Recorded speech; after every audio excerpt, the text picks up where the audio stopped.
In the dead dark of a moonless night, a young girl climbed the palace walls. The palace stood on an ancient rock that rose high above the city of Riven. Its walls were well made, crafted from smooth gray stone with a few handholds. The girl moved confidently, ignoring the drop below her. Finding a crack between two stones, she pulled herself up and placed her feet onto a thin ledge. She reached for the next gap. "Wait!" The voice came from inside her head.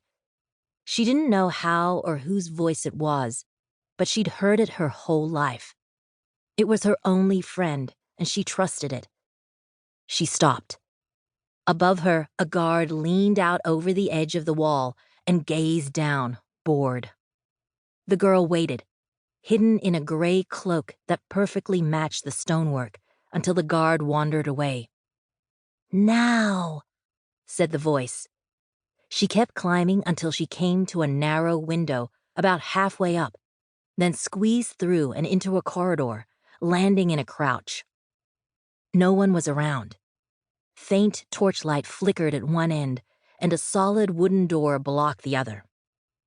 She removed her cloak and tucked it into her backpack. The girl was small and thin, with silver blonde hair and a pinched, serious face. The dark colors she wore were mottled, like shadows. She crept toward the door and listened for a moment, then slowly lifted the latch and entered. Beyond were more corridors, some dark, some lit by torchlight. She moved cautiously.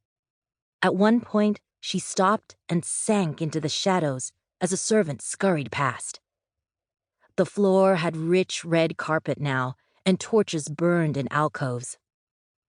"On the left," said the voice. The girl paused.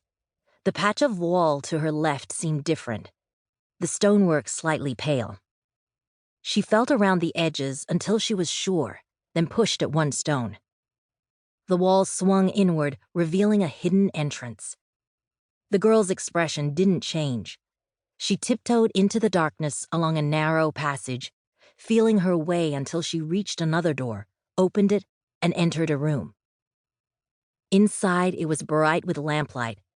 Every inch shone with precious metal, dark polished wood and crystal. Beautiful embroideries covered the walls, shimmering with golden thread. In the middle of the room sat a large four-poster bed. "This is it," said the voice. "King Godfic's royal quarters." The girl stared around, her mouth open. "Come on, we'd better be quick." She nodded and tiptoed across to a grand dressing table in front of an enormous mirror. "He likes looking at himself, doesn't he?" The girl grinned and checked the drawers. One was full of little jars of powder and perfume. One held a display of embroidered lace handkerchiefs. One had papers and wax and the king's official stamp. One was locked. The girl pulled two pins from her hair and carefully used them to feel inside the lock. Then she twisted, and the lock clicked. She slid the drawer open and gasped. The inside was lined with dark red velvet, and its contents glittered. There were gold and silver rings, a heavy gold link necklace, and a chain of pearls. Beautiful ornate pins were carved into the shapes of animals, inlaid with precious stones. Coins lay scattered at the base, and in the center, on its own stand, sat a large golden brooch with a grand diamond. "That's it!"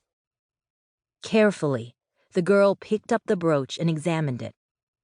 The base was an octagon with 8 ornate golden sides, framing a diamond that shone like a star.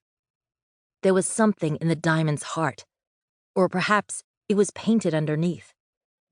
Peering closer at the diamond, she made out an eye, beautifully drawn, fierce, and somehow cruel.